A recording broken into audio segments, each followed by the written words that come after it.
ప్రస్తుతం జీవన విధానంలో వచ్చిన మార్పులతో సంబంధం లేకుండా చాలామంది మోకాళ్ళ నొప్పులతో కొనసాగుతున్నారు.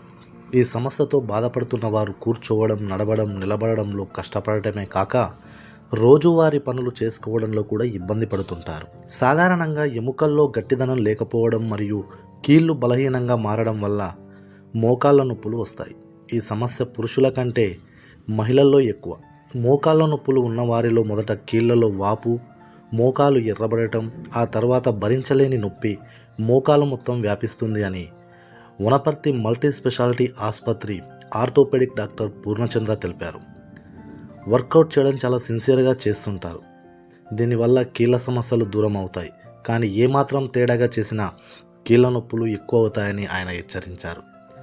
సీసీ రోడ్లు అనగా కాంక్రీట్తో వేసే రోడ్లు చాలా గట్టిగా ఉండడం వల్ల వాటిపై ఎక్కువసేపు నడవడం, పరిగెత్తడం వల్ల మోకాళ్ళపై ఒత్తిడి పెరిగి నొప్పులు వచ్చే అవకాశం ఉందని, గట్టి ఉపరితలాల వల్ల కాళ్లకు షాక్ అబార్షన్ తక్కువగా ఉంటుంది.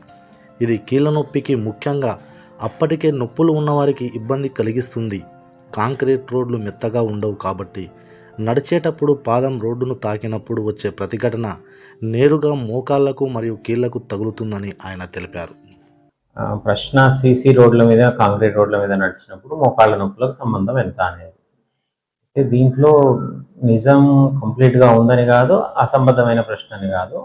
ఏదైనా గట్టి సర్ఫేస్ మీద, అంటే కాంక్రీట్ కానీ, గట్టి మట్టి కానీ, డాంబర్ రోడ్డు కానీ, గడ్డి లేని బాగా దృఢంగా ఉన్న మన రూఫ్ టాప్ మీద కానీ నడిచినప్పుడు మోకాళ్ళ మీద ఎక్కువ లోడు పడుతుంది. దాని నుంచే మోకాళ్ళ నొప్పులు వస్తాయని కాదు. ఇప్పుడు యంగ్ ఏజ్లో, ఓల్డ్ ఏజ్లో వచ్చినప్పుడు మోకాళ్ళ మీద ప్రెషర్ ఎక్కువ పడుతుంది. ఆ మృదులాస్థి అనేది గట్టిగా ఉంటుంది కాబట్టి చాలా వరకు అది తట్టుకుంటుంది. కాకపోతే అది కొంతవరకు డ్యామేజ్ అయితే కలిగిస్తుంది. ఇదే ఓల్డ్ ఏజ్లో అవుతుంది, ఆల్రెడీ మోకాళ్ళ నొప్పులు ఉన్నది, దాని తీవ్రతని ఇది ఖచ్చితంగా పెంచుతుంది. అన్నిసార్లు రోడ్లను మార్చలేదు కాబట్టి ఫుట్వేర్ మార్చుకోవాలి. ఫుట్వేర్ అంటే మనం వేసుకునే చెప్పులు మనకు అనుగుణంగా ఉండాలి. ప్లస్ గ్రౌండ్ రియాక్షన్ ఫోర్స్ ని ఎక్కువగా రాకుండా, అంటే మెత్తగా ఉండేటట్టు మనం ప్లాన్ చేసుకోవాలి మన సైజ్. ఇది మోస్ట్ ఇంపార్టెంట్ థింగ్. దాంతో పాటు రెగ్యులర్ వాకింగ్ మంచిదే. ఇంకా వీలైతే గడ్డి మీద నడవడం, ఇంకా లేదంటే ఇంకా మెత్తకుండా నేల మీద నడవడం కానీ.